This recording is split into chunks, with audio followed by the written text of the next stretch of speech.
minasyaitonirrajim. Bismillahirrahmanirrahim. Assalamualaikum warahmatullahi wabarakatuh. Alhamdulillah. Alhamdulillah. Alhamdulillah. Allah masih hidupkan kita. Allah masih sempatkan kita ke masjid. Allah masih memberikan kesempatan kita untuk bertaubat. Allah masih beri kesempatan kita untuk menambah amal. Dan semoga kiranya Allah memberikan kesempatan kepada kita untuk tetap istiqomah dalam kebaikan hingga husnul khatimah nantinya. Amin ya rabbal alamin. Berselawat kepada Nabi kita yang mulia Rasulullah Muhammad sallallahu alaihi wasallam.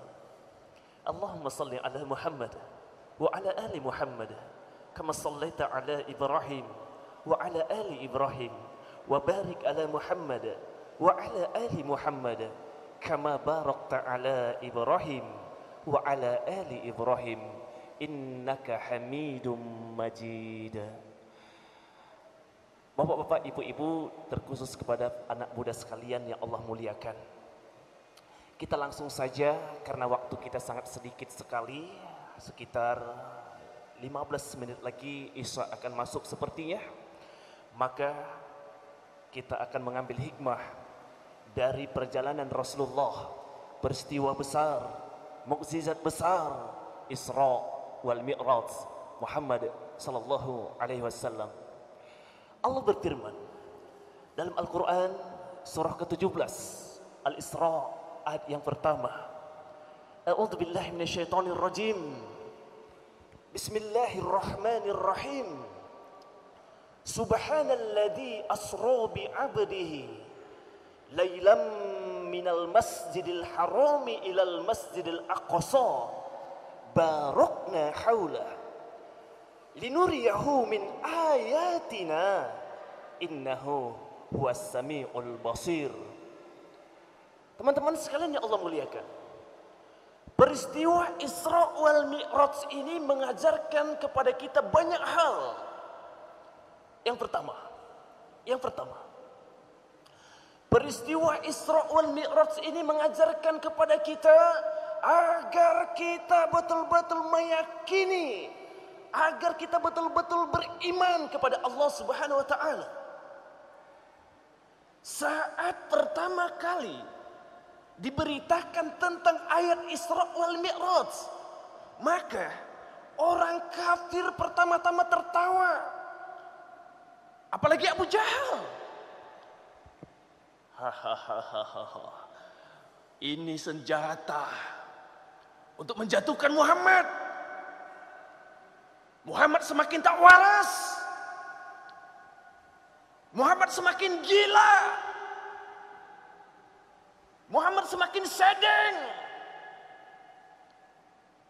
Bahkan jangankan orang kafir, orang yang sudah awalnya beriman, goyang imannya karena mendengarkan tentang ayat Isra wal Mi'raj. Mereka tak percaya. Masa iya dari Masjidil Haram ke Masjid Aqsa hanya sebagian malam? Perjalanan normalnya kan sekitar 30 hari, 40 hari. Masa iya cuma sebagian malam? Masa iya dari Masjidil Aqsa ke Sidratul Muntaha hanya sebagian malam? Mereka tak percaya. Yang ingin saya sampaikan, hikmah pertama,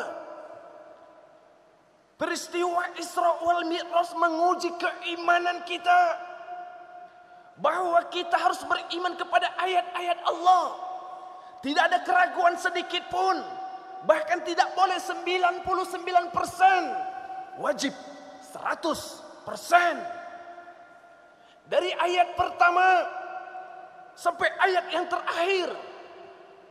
Dari surah yang pertama sampai surah yang terakhir. Dari juz yang pertama sampai juz yang terakhir, wajib 100% kita imani kebenarannya. Tapi apa yang terjadi? Hari ini banyak sebagian daripada hamba Allah mengaku beriman kepada Allah, tapi Tapi memilah-milih ayat-ayat yang sesuai dengan nafsunya dia pakai, yang tak sesuai dia buang, yang sesuai dengan seleranya ia pakai, yang tak sesuai dengan seleranya dia tak pakai, yang sesuai dengan perasaannya dia pakai, yang tak sesuai dengan perasaannya dia tak pakai. Tapi kita tak boleh. Kita harus sami'na wa ata'na akan kebenaran Al-Quran. Saya ingin bertanya kepada anak muda, apakah anak muda di sini semua yakin 100% akan kebenaran Al-Quran? Jawab. Apakah semua anak muda yang hadir hari ini yakin 100% akan kebenaran Al-Quran? Yakin 100% akan keadilan Allah dalam Al-Quran? Yakin 100% bahwa semua ayat Al-Quran adalah maslahat untuk kita? Kita tes keyakinannya. Kita tes keyakinannya. Allah berfirman, "Fankihu ma tobalakum masna wa thulasa wa ruba." Nikahi olehmu 2, 3 atau 4. Akhwat, kira-kira benar enggak ayat ini? Kira-kira adil ke ayat ini? Kira-kira sesuai enggak ayat ini dengan perasaanmu? Yakin enggak dengan ayat ini? Boleh enggak poligami? Boleh? Apakah masih ada di dalam perasaanmu? Islam ini enggak punya perasaan. Masa iya kita diempatin? Jangankan diempatin, diduain saja sakitnya tuh di sini. Terus apa bedanya engkau dengan orang-orang kafir yang berkata, Islam agama hiperseks, Islam agama tukang kawin. Hadirin, ada lagi misalnya tentang warisan. Mentang-mentang seorang istri ketika suami meninggal hanya dapat 1/6, dia protes. Sedikit sekali bagianku. Sehingga jarang sekali dipakai aturan agama dalam membagi waris. Tak adil katanya. Mending pakai membagi waris sesuai dengan adat. Hadirin, betulkah Allah tak adil? Tidak jamaah. Kita harus yakini bahwa semua aturan, semua syariat pasti adalah maslahat untuk kita. Itu yang pertama. Yang kedua, dalam berbagai kitab sebelum berangkat Isra wal Mi'raj, Allah mengutus malaikat Jibril membelah dada Nabi, mencuci hati Nabi dengan air Zam-Zam. Kejadian itu benar. Banyak kitab menceritakannya. Yang tak benar itu adalah pemahaman kita. Banyak orang memahami bahwa hati Nabi dibelah, dicuci pakai air Zam-Zam untuk membersihkan hati Nabi. Karena hati Nabi masih kotor. Nabi pun berdosa. Nabi pun punya penyakit hati. Saya mau bertanya pada anak muda sini, betulkah hati Nabi ada dosa? Betulkah hati Nabi ada kotoran? Betulkah di hati Nabi ada bintik-bintik hitam? Betulkah hati Nabi ada penyakit-penyakit? Tidak. Jangan kita tuduh hati Nabi berpenyakit, hati Nabi kotor, hati Nabi penuh dosa sehingga butuh dicuci sebelum Isra wal Mi'raj. Tidak. Buang jauh-jauh pemahaman itu anak muda. Hati Nabi dicuci bukan karena kotor, karena memang Allah menunjukkan kebesarannya, kemahaperkasaannya. Dari Allah muliakan. Jadi jangan kita menuduh Nabi berdosa. Nabi itu maksum. Nabi itu terbebas dari dosa. Nabi itu dijamin surga. Jangan pernah kita tuduh hati Nabi kotor, berpenyakit, ataupun berdosa. Yang ketiga, pelajaran ketiga, ketika Allah mengutus Rasulullah, memerintahkan Rasulullah, memperjalankan Rasulullah ke Sidratul Muntaha, ke langit, hati-hati. Jangan sampai peristiwa perjalanan Isra wal Mi'raj kalian jadikan sebagai dalil bahwa Allah di atas langit.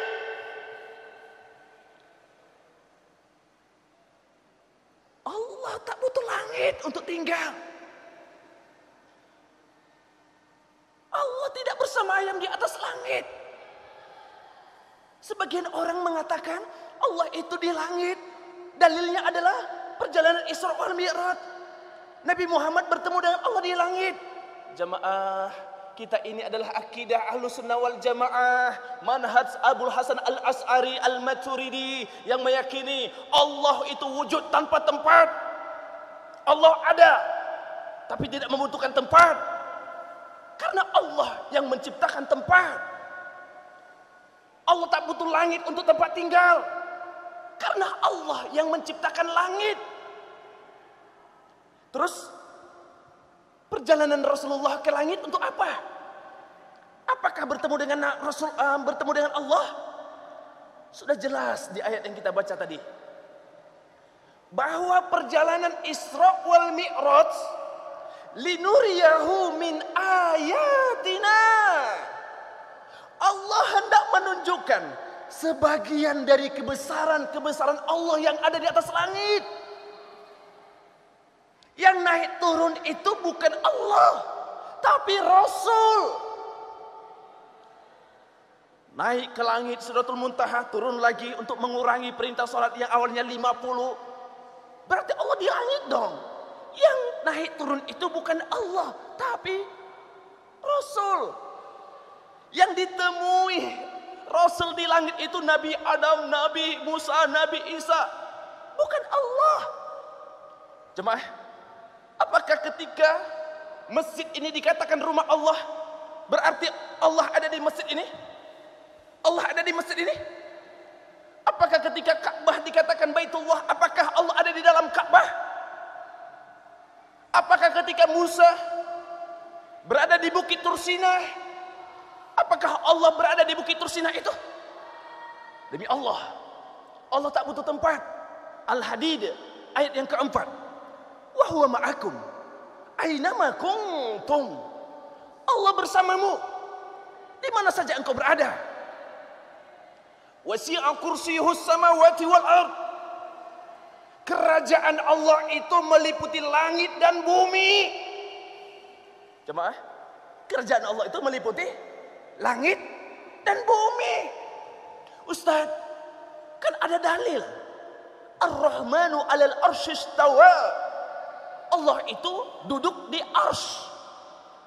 Jemaah, ulama-ulama Ahlussunnah wal Jamaah sudah menafsirkan ayat ini bahwa Ar-Rahmanu 'alal arsy istawa. Penafsirannya adalah bahwa ketinggian Allah itu menunjukkan kemahatinggiannya, kemahaperkasaannya. Bukan dia duduk di atas kursi. Hadirin yang Allah muliakan, ini pelajaran yang ketiga. Jangan jadikan peristiwa Isra wal Mi'raj sebagai dalil mengatakan bahwa Allah di langit. Allah tak butuh langit untuk tinggal. Kalau masih ada yang berkata, yang masih juga bersikukuh Allah di langit, saya ingin bertanya. Anak muda, saya ingin bertanya. Mana yang duluan ada? Allah atau langit? Jawab. Allah atau langit yang duluan ada? Allah. Pertanyaan kedua. Sebelum langit diciptakan, Allah tinggal di mana? Halo yang mengatakan Allah di langit. Sebelum langit diciptakan, Allah tinggal di mana? Allah tak butuh langit. Allah itu qiyamuhu binafsih, berdiri sendiri, tak butuh makhluknya. Apakah ketika Allah menciptakan malaikat, berarti Allah tak sanggup mengerjakan kekuasaannya sendirian, sehingga dia membutuhkan makhluknya untuk dibantu? Tidak. Itu menunjukkan kebesarannya, yang mampu menciptakan malaikat sebagai pesuruhnya. Ini yang ketiga, pelajaran ketiga. Yang keempat,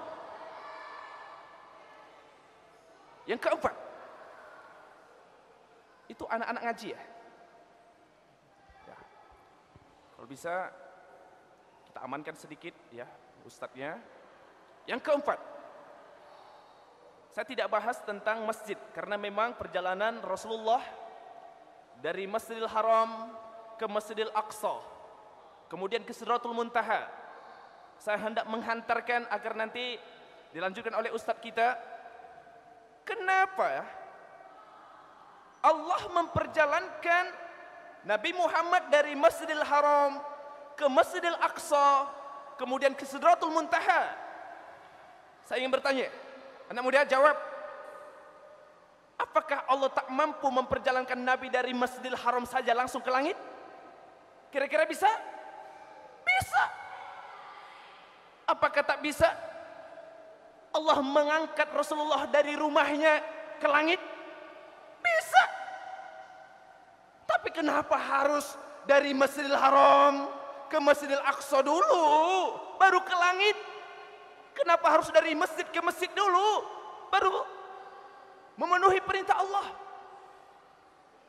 Hadirin, ini nanti akan dibahas oleh ustadz kita tentang memakmurkan masjid, tentang perjuangan kita sebagai orang-orang yang akan berjuang di masjid, bahwa masjid adalah tonggak kejayaan umat Islam. Nanti akan dibahas oleh ustadz kita. Yang berikutnya, yang ini ustadz bahas adalah bahwa Isra wal Mi'raj, Allah turunkan wahyu tentang perintah salat bertempat di langit ya. Jadi ayat itu, wahyu itu ada turun di bumi, di Mekah, di Madinah, khusus salat Allah turunkan di sebuah tempat, yaitu tempat yang mulia, yaitu Sidratul Muntaha. Yang ingin saya sampaikan adalah betapa istimewanya salat. Saya ingin menyampaikan beberapa hal tentang salat karena waktu sedikit. Yang pertama, anak muda, yang pertama, salat yang kita dirikan adalah tiang agama kita. Tiang agama kita. Rasulullah bersabda, as-salatu imaduddin. Faman aqamaha faqad aqamaddin. Faman tarakaha faqad hadamaddin. Salat itu tiang agama. Siapa yang mendirikan salat, sesungguhnya mereka telah menegakkan kekuatan agama. Siapa yang meninggalkan salat, mereka sesungguhnya telah menghancurkan agama. Jangan pernah menuduh orang-orang non-muslim sebagai biang keterpurukan umat Islam hari ini. Jangan menuduh PKI, Yahudi, Nasrani, Majusi, Hindu, Buddha akan kehancuran Islam hari ini. Mereka tak bisa berbuat apa-apa. Yang menghancurkan Islam ini bukan mereka. Kita merasa minoritas di negeri mayoritas, seperti buih di lautan.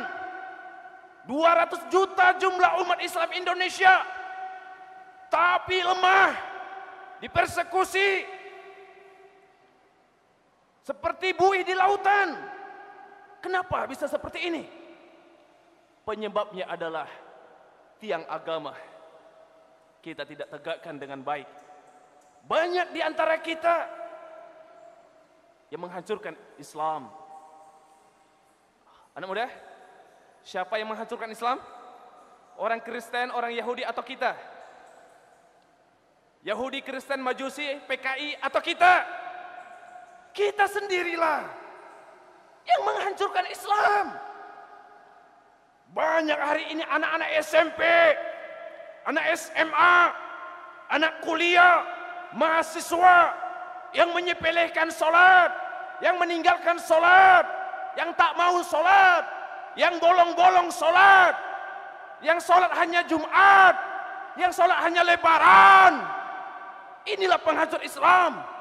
Jangankan anak muda, bapak-bapak sudah tua, punya anak, punya cucu, usia sudah di atas 40 tahun, tapi masih ada yang meninggalkan sholat. Inilah penghancur Islam yang sesungguhnya, jamaah. Yang kedua, sholat yang kita dirikan, yang kita tegakkan, Rasul bersabda, bainal abadi wa bainal kufri tarokas sholat. Pembeda antara orang yang beriman dengan orang kafir adalah sholat. Kalau kita hendak membedakan kita dengan mereka dari bentuk hidung, beda-beda tipis hidung kita dengan mereka, sama-sama pesek.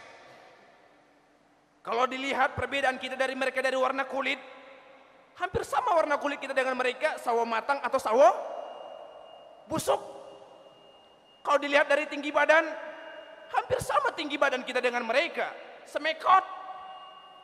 Tapi perbedaan kita dengan mereka, bainal abdi wa bainal kufri tarokas sholat, adalah sholat.